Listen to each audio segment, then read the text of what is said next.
Growing up in New York, Ben Brown lived with his mom in an old apartment building with clanky, overactive radiators. To adjust the temperature in the winter meant usually opening the window to get it nice and cool, and then you let it heat up to a sauna steam room temperature, and then do the same thing over and over again. The summers, unfortunately, weren't much better. Without air conditioning, Ben's apartment was incredibly hot at times, and opening the windows did not bring much relief. On days when he didn't have school, Ben would often visit construction sites with his mom, who was an architect. And you'd look at kind of these empty spaces and you think about how a lot of the choices we make around how we design like the infrastructure around us really does create the framework by which we use resources and energy. So whether it was about the person who built that apartment building, the people that build our houses and the HVAC systems that go into our houses, or the electricity systems that power our houses, you realize like the inertia of these choices we make.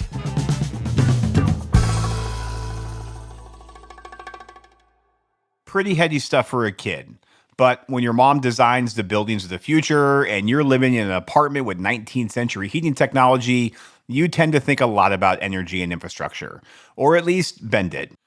And that way of thinking stuck with him all the way through college. My first job out of college, I worked with a consulting group up in Boston, looking at like future of energy infrastructure, but also like how renewables would create different new challenges on the grid with kind of spikier forms of supply and how you'd have to adjust demand to that.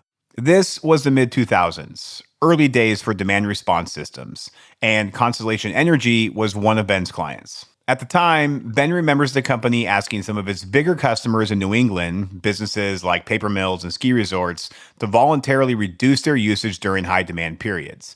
He says, though, it was all very analog. When it came to actually dispatching that, it was pretty much like sending, pages or calls directly to like the ski lift operator to turn on the lift. So it was kind of very rudimentary at the time. After that, Ben pivoted.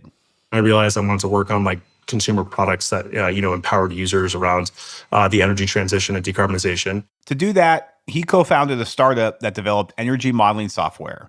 But this was in 2007, so that concept was a little ahead of its time. There wasn't a lot of widespread access to smart meters yet. There wasn't widespread access to technologies in terms of being able to track your decision-making. The startup would sell a few years later, and Ben turned his focus towards developing better decision-making tools. In 2012, he joined Google as a product manager for its energy and home platform. Then, 2 years later, Google acquired Nest, the early pioneer in smart thermostats, making it easy for consumers to see their energy use over time. The Nest Learning Thermostat was this kind of amazing product from the get-go, where it was, hey, we have an ability to give you something that will help drive energy cost savings for you, because it will just drive efficiency. You will not heat or cool your home when you don't need to. Over the next decade, as Ben took on different roles at Google, millions of smart thermostats were installed in homes across the country. And in 2021, Google launched Nest Renew, a service designed to help users adjust their energy usage to times when electricity is cleaner or cheaper. Looking at rhythms and patterns of homes, creating deep personalization algorithms to be able to kind of navigate this for customers on their behalf without them having to think about like what are the real-time costs of electricity on the grid, when does it go up, when does it go down. In 2024, Nest Renew merged with the demand response platform OhmConnect, forming a new entity called Renew Home, and Ben became CEO. Late last year, Renew Home released a study that showed the potential of aggregating the millions of smart thermostats across the U.S. to form virtual power plants, and doing so without sacrificing comfort or opening windows. If you can find gigawatts of shiftable capacity in the system that does not affect user comfort at all and can drive savings to them into the broader population, it's just like a no-brainer. Like, why wouldn't you do that? This is With Great Power, a show about the people building the future grid today. I'm Brad Langley. Some people say utilities are slow to change, that they don't innovate fast enough. And while it might not always seem like the most cutting-edge industry, there are lots of really smart people working really hard to make the grid cleaner, more reliable, and customer-centric. Today, my guest is Ben Brown, CEO of Renew Home. We talk about the evolution of smart thermostats and what Renew's research says about the potential of shifting small amounts of energy across large user bases. But first, I wanted to know if he sees any messaging tensions between maintaining comfort in the home and addressing the energy affordability crisis. Yeah, I mean, my view of it is like all of this relies on this kind of idea around customer empowerment. And so I think for folks that are looking to maximize savings, they have different preferences around that. And so they may be, as an example, they don't care as much if the heat drops slightly when they're sleeping. And so I think it's really about customer preferences and just meeting folks where they're at. I actually think there's so much, and that's a lot of what the new stuff we've been working on proves out. The system was never really designed, and smart thermostats and heating, cooling, and things like EV charging weren't traditionally designed around kind of the fluctuations that are existing in the background on the grid. So there's so much kind of essentially like opportunity that exists to drive value for customers and value for the grid, that there's not even really a need to kind of deal with a lot of customer trade-offs for comfort. So in late 2025, Renew Home published a white paper about what you call energy shift capacity, or ESC, because this industry needs another acronym for sure. So let's start with the basics. How are energy shifts different from conventional demand response systems? And maybe even before that, what is energy shift capacity? When we launched Renew, we had this thesis, and a lot of this thesis that came from originally the experience we had with launching Rush Hour Awards 12 years ago. So Rush Hour Awards, for the background on this, was when the Nest Learning Thermostat came to market. For the most part, demand response programs had existed as kind of these smart HVAC switch programs. If folks remember that, that was like the early days of residential demand response. And the challenge with that was that really didn't give customers control. So you'd kind of make a trade-off of, hey, I'll get some form of rebate or some incentive, and that on the hottest days of the year, you can remotely turn off my air conditioner compressor, and it doesn't matter how much I turn down my thermostat, it's not going to cool. And that was kind of where demand response was 20, 30 years ago. And so when Rush Hour Awards came out, it was trying to convince the energy landscape that, hey, if you give customers complete control throughout, where in which they can always adjust their thermostat, but you let them know that there's a speed bump when you do so, that, hey, if you do this, you're opting out of this event and that has this effect on the grid. There's a trade-off that exists there, but customers have control. And that was a first important step that will make a huge difference in terms of the amount of the population that will adopt these types of programs. Over the last decade, as we've run that has been a tremendously successful demand response program for households across the US. We've enrolled about 1.5 million customers through Rush Hour Awards in our platform across 150 utilities in the US. It's been a great anchor for DSM programs for utilities. But what we realized with Renew is that there was actually an entire whole new cohort of the population that wasn't going to opt into a 4-degree offset on the hottest day of the year, but was actually interested in driving more savings for themselves and being willing to do less while still maintaining comfort. And that's what we launched. When we launched Renew, we said, hey, we believe there's about 80% of our users that are willing to do kind of that full thing, that they care about driving savings for themselves, but they always want to be comfortable. And if we can learn those preferences and do that for them, then we can actually have a much larger group of folks engaged. And that's what we did when we did that 7 years ago. And so what's been great about that is that we've, over time with the Nest population, got almost 7 million households now enrolled in Renew. And what's great about that is that now you have an existing population of folks we're driving savings for every day. And also we have this ability to kind of work with them to drive even more benefit to the grid, to make sure that you're shifting usage when it's cleanest and cheapest. And so that resource exists in the background. And so what we started to do this past summer was say, hey, if we look at that kind of aggregated resource across the US market, we have over 5 gigawatts of shift capacity available today. It's a built resource. It's power plants that are distributed across the entire country. What happens when you start to kind of turn that on? And so that's why we did a pretty large set of experiments and partnership programs with a bunch of utilities across the country to kind of look at what that resource could provide to the grid. And that's where this energy shift capacity white paper came from, was around 61 randomized control trials that we ran across the country, where in which we showed results like the one in PJM, where we had about using only about half of the fleet of the Renew platform in that area. We were able to show that we could achieve almost 380 megawatts of shiftable capacity that you could see on the system load curve. And then we had similar results at different scales across every region of the country. And to me, the reason why that was so important is that I think for a long time, we've had this debate in the background around, hey, like if we have the right policies in place and the right incentives and you create these programs that eventually you can get people enrolled. And if you kind of like build it, if you kind of like create the right environment, then eventually you get the scale that matters. And it's just asking a lot of uncertainty from policymakers and, risks from utilities and this and that. And so my view of it and our group view of it as a team had always been, hey, if we build the resource, it's much easier than to have this conversation, especially in a time of need like we have now, around, hey, you're looking to procure another 25 or 50 or 100 megawatts of capacity. We have this resource available. Let's bring it to you. And so I think that, what was really important about us publishing all the results from the energy shift capacity results from the summer was saying, hey, this exists everywhere. And we believe that this is the right model going forward where it's customer driven. Like they've already adopted these technologies. They've already opted in and enrolled to this. They want to drive savings for themselves. And here's an available resource ready to go. All you need to do is help kind of provide the mechanism to do so. Can you dig into how you set up those experiments a bit more? Yeah. So what's great about randomized control trials is that RCTs are kind of like a gold standard in most industries, pharmaceuticals being a good example of it, around really proving out the effectiveness of a resource or of a treatment. And so the way RCTs work for us and the way we ran the experiments across the country, and this is exactly also how, a lot of energy efficiency programs have been run historically, so this is not new to the energy industry at all, is that you have, especially if you have a large population, which we do, you can essentially have a treatment group that is, 98% of the population, and you can have a control group that is withheld from that. So 1 or 2% of the user base. And if the statistics are significant enough, you can actually see exactly what the control group is doing without any sort of treatment. And the treatment here would be an energy shift. So us moving usage around to get out of a peak period.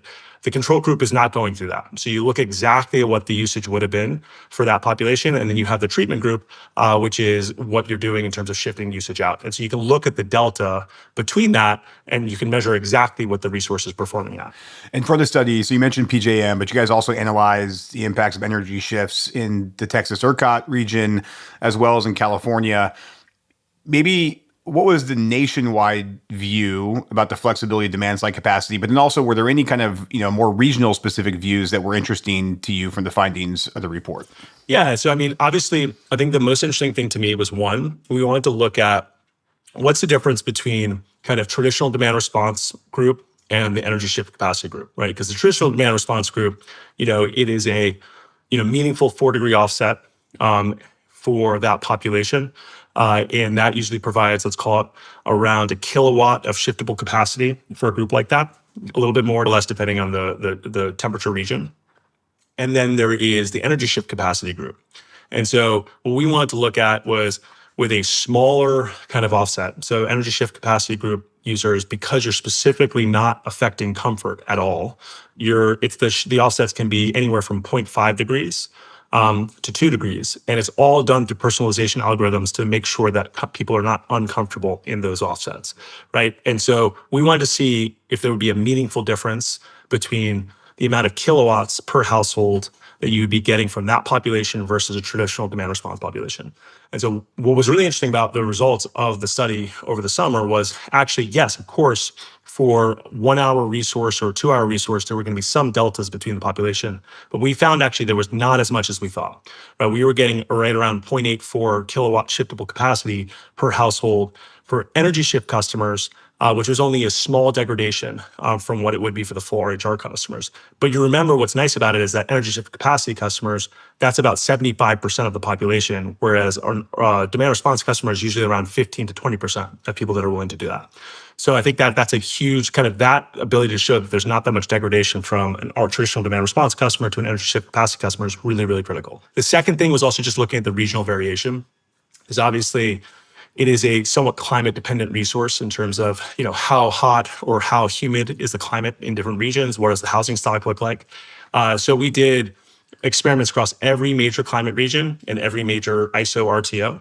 And so that was what was really interesting is that, in the Southeast, obviously we're showing massive impact. So the Southeast, when we ran events, you'd see about a 0.94 kW impact for an hour shippable capacity event. And obviously, as you moved into more temperate regions, that would go down. But what was really exciting in aggregate is that you were seeing, we were able to see about 320 megawatts of shippable capacity for a 2-hour event in PJM across multiple days. And that's amazing because if you can show that, that's the equivalent of multiple gas peaker power plants on the PJM line. You can see how valuable that resource is and how much that would actually help provide both cost relief directly to customers, but actually to the entire region if you're able to provide a much cheaper, lower cost resource than traditional gas peakers. Yeah, it's a good point. So in terms of, are there any kind of specific examples of, I was thinking about the economics of making distributed capacity more flexible compared to building new infrastructure. Maybe talk us through any key takeaways or additional takeaways in that area. Yeah, I mean, my sense is that fundamentally speaking, what's great about virtual power plants is that you're getting more out of the existing system you've already built. So that, if you think about kind of taking advantage of the existing kind of thermal load of the entire US housing stock, you can essentially provide a resource that is a fraction of the cost compared to building natural gas power plants or other more expensive, peak capacity across the country. And so, whether you look at the DOE, liftoff report on this, and whether you believe that's like, 20 or 40% of the cost, depending on how you look at it for VPPs versus traditional gas peakers. The reality is, it's going to be much less significant. You just look at the raw physics of this. Like, you're not building all these new poles and wires, and you're not building all these new power plants, right? And so the benefit of VPPs or distributed power plants is that you're using resources that already exist, and you're just using them more intelligently. Great. So it's obviously a very in-depth report, chock full of great data. If we take a step back, like, who is the white paper targeting, and what was your goal in publishing it? For utilities across the country, for policymakers and kind of different regulators across the country, there's always been this question of like chicken and egg. Like, do you need to build a perfect policy or the perfect environment to support more flexible load coming online? Or do you need to find ways to enroll the flexible load that exists? And I think the biggest issue has always been, do you have enough that it matters yet? And so the reason why we took a pretty unprecedented approach of saying, hey, we have over 5 gigawatts of flexible capacity across the country. We can prove that the resource is performing, that people are ready to go. Everyone's scrambling to find access to more capacity in every major market across the country. Here's a resource that is pretty cost effective, bring costs down for everyone, but actually the users that are engaged in it, it's empowering them for more cost savings as well. So we should reward this more significantly. To me, that was just kind of like, hey, if we can be out there and be public about this, let's do it. And then for us, yeah, it helps us in terms of, we work with a lot of major utilities already on demand response programs. So this is the next evolution. This is where we believe the future of flexible load management for households goes.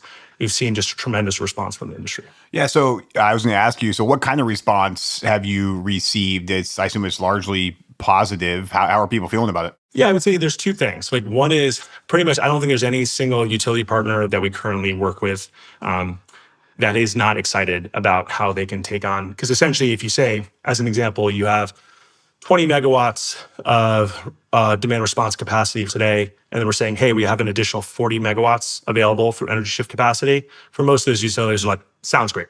Like, how do we figure out a way to do this and reward customers for it? So I think that's one. I think a lot of the kind of policy groups, a lot of kind of state governors' offices, there's a lot of folks out there that have looked at the resource that's available. They're all dealing with trying to go after this energy affordability crisis. So I think that's actually been really helpful, and honestly somewhat surprising that there's a lot of folks from the policy landscape that are like, hey, we really care about empowering customers in this moment exactly right now. We care about also being able to interconnect, new data centers in our kind of territory because we care about the economic growth associated with that. And so how do we balance all those things? VPPs present a great access to that. And the reality on the VPP side is that, we all know, we listen to your podcast, like, everyone talks about the future of VPPs and how, powerful they be or how inevitable they are. But the reality is that a lot of it already exists today. And I think that was really what was important about doing the white paper, is that we have a huge amount of resource out there today. And we just want to make that available because we think that's an amazing flywheel for taking on other technologies, right? So a lot of the resource we have is built on smart thermostat technology. Great, that's a great starting point. But obviously there's a tremendous potential associated with the EVs that are going to get connected, bidirectional charging, batteries, the same households that, are the first adopters of smart thermostat technology, by the way, are the same exact people that are going to adopt EVs, that can get solar and storage, that are going to get heat pumps. So by building a great, trusting, empowering relationship with them around this, it becomes an amazing way to kind of provide a pathway forward for them to become even larger participants on a dynamic grid. Excellent. So last question for you. We call this show With Great Power, which is a nod to the energy industry. It's also a famous Spider-Man quote, with great power comes great responsibility. So Ben, what superpower do you bring to the energy transition? You know what? I think my biggest thing has always been trying to learn from failures, trying to be humble. I feel like I've been lucky enough to be part of teams that have worked on pretty incredible products. I've also been part of teams that we have built some pretty crappy products. And so I think for me, it's about learning from the failures is super important. And I think we're lucky enough that we have a lot of like-minded folks that work with Renew that have come from similar backgrounds. And we've all kind of taken our thumps. We've learned from it. And we have staying power. I think it's going to be about the resiliency we need because this is not going to be easy. Ben, thanks so much for your time. I appreciate you walking us through the report. Thank you. Thanks a lot, Brad. Appreciate it. Ben Brown is the CEO of Renew Home. With Great Power is produced by GridX in partnership with Latitude Studios. Delivering on our clean energy future is complex. GridX exists to simplify the journey. GridX is the enterprise rate platform that modern utilities rely on to usher in our clean energy future. We design and implement emerging rate structures, and we increase consumer investment in clean energy, all while managing the complex billing needs of a distributed grid. Mary Catherine O'Connor produced the show. Ann Bailey is our senior editor. Stephen Lacey is our executive editor. Sean Marquand composed the original theme song and mixed the show. The GridX production team includes Jenny Barber, Samantha McCabe, and me, Brad Langley. If this show is providing value for you, and we really hope it is, we'd love it if you could help us spread the word. You can rate or review us with Apple and Spotify, or you can share a link with a friend, colleague, or the energy nerd in your life. As always, thanks for listening. I'm Brad Langley.